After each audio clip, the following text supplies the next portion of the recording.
প্রিয় ছাত্রছাত্রীরা, আজকে আমি তোমাদেরকে এই ভিডিওর মাধ্যমে ক্লাস 5-এর আমাদের পরিবেশের যে সমস্ত প্রশ্নগুলো দেওয়া আছে 2025 সালের রায়মার্টিন প্রশ্নবিচিত্রাতে স্কুল নম্বর 9 পেজ নম্বর 199, সেখানে প্রথম পর্যায়ে মূল্যায়নের জন্য যে প্রশ্নগুলো দেওয়া হয়েছে সমস্ত প্রশ্নের উত্তর আমরা আলোচনা করবো আজকে এই ভিডিওর মাধ্যমে। তোমরা ভিডিওটা শুরু থেকে শেষ অবশ্যই দেখবে এবং চ্যানেলে যদি নতুন হয়ে থাকে অবশ্যই তোমরা চ্যানেলটাকে সাবস্ক্রাইব করে রাখবে পরবর্তী স্কুলগুলো প্রশ্নোত্তর পাওয়ার জন্য। এবং এর আগের স্কুলগুলো সমস্ত প্রশ্নের উত্তর আলোচনা করে দেওয়া হয়েছে, তোমরা প্লেলিস্ট থেকে পেয়ে যাবে, সেগুলো অবশ্যই সেখান থেকে দেখে নিও। আজকে আমরা 9 নম্বর প্রশ্ন উত্তরগুলো আলোচনা করবো 9 নম্বর স্কুলে। তো এখানে দেখো একের দাগে বলা হয়েছে সঠিক উত্তরটি নির্বাচন করে লেখো। প্রথম প্রশ্ন, চামড়ার নিচে ফুলে থাকা নলের মতো অংশগুলি হলো, তাহলে এটা হবে কি অপশান ক অর্থাৎ শিরা। এরপরে আছে মাটির একটি স্বাভাবিক উপাদান হলো, মাটির একটি স্বাভাবিক উপাদান হলো, তো এটা কি হবে? এটা হবে কি গাছের পাতা। এরপরে হৃৎপিণ্ডের শব্দ বোঝা যায় যে যন্ত্রের সাহায্যে, তা হলো এটা হবে স্টেথোস্কোপ, অপশান খ। এরপরে আছে কি বিসিজি টিকা দেওয়া হয়, এটা হবে যক্ষ্মা রোগ প্রতিরোধের জন্য।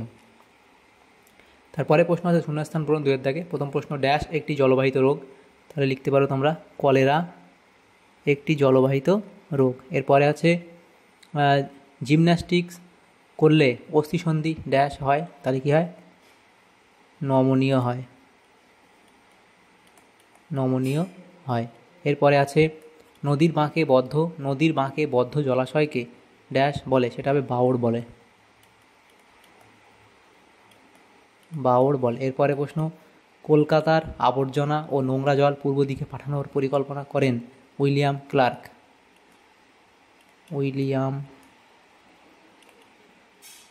William clerk.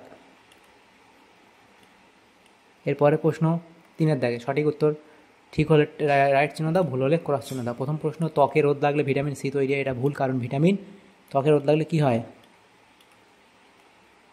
ভিটামিন ডি তৈরি হয়, তাহলে এটা ভুল বলা হয়েছে। এরপরে প্রশ্ন, চিংড়ি একটি অমেরুদণ্ডী প্রাণী, এটা ঠিক বলা হয়েছে। এরপরে যে প্রশ্নগুলো এখানে আছে দেখো সেটা কী বলা হয়েছে, 4-এর দাগের প্রশ্ন 5, 6 প্রশ্নগুলো নেক্সট পেজে আমরা আলোচনা করব। তো প্রথম প্রশ্ন ছিল 4-এর দাগের 1, একটি রাসায়নিক পদার্থের নাম লেখো যা জল শোধনে সাহায্য করে, তাহলে পটাশিয়াম পারম্যাঙ্গানেট। কম্পোস্ট কী জাতীয় সার? জৈব সার। পশ্চিমবঙ্গ রাজ্যের প্রধান 4টি জলাভূমির নাম লেখো, পূর্ব কলকাতার জলাভূমি, পুরুলিয়ার সাহেব বাঁধ, হাওড়ার সাঁতরাগাছি ঝিল, কোচবিহারের রসিক বিল। এরপরে চামড়ার রং কালো হয় কেন? চামড়ায় মেলানিন থাকে, সেই কারণে মেলানিনের জন্য চামড়ার রং কালো হয়। তারপরে প্রশ্ন 5-এর দাগে নিচের প্রশ্নগুলি উত্তর দাও যে কোনো দুটি। প্রথম প্রশ্ন যেটা বলা হয়েছে 5.1, গৃহপালিত ও বন্য পশুর মধ্যে পার্থক্য কী? তাহলে গৃহপালিত পশু এবং বন্য পশু পয়েন্ট করবে, সেখানে মানুষ দ্বারা প্রতিপালিত হয়, নিজের মতো বন্য পরিবেশে বসবাস করে। এভাবে দেখো যে পার্থক্যগুলো এখানে দেওয়া হয়েছে, 5টা পার্থক্য, তোমরা এখান থেকে 2টো পার্থক্য লিখে দেবে। এরপরে প্রশ্ন দেওয়া হয়েছে 5-এর দাগে 2, সেটা বলা আছে ওআরএস তৈরিতে, 2টো বা তার বেশি পার্থক্য লিখবে। তারপরে 5-এর দাগে 2-এর প্রশ্ন, ওআরএস তৈরিতে কী উপাদান প্রয়োজন, তো ওআরএস কীভাবে তৈরি হয় বাড়িতে, সেটা এফডি লিখবে।